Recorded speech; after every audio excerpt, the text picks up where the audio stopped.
day everyone, so I'm Mark Oranda. For today's video, I'm gonna show you some parts and function of this manual vehicle.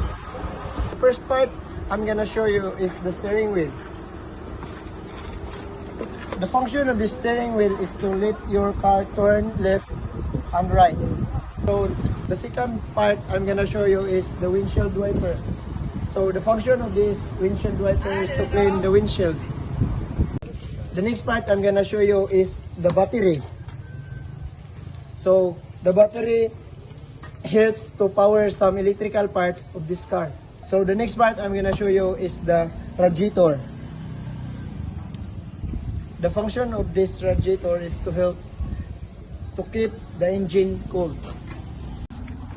The next part again I'm gonna show you is the tire. So the function of this tire is to grip the road and move. The last part I'm gonna show you is the dashboard. The function of the dashboard is to show you some important information like speed meter and fuel level.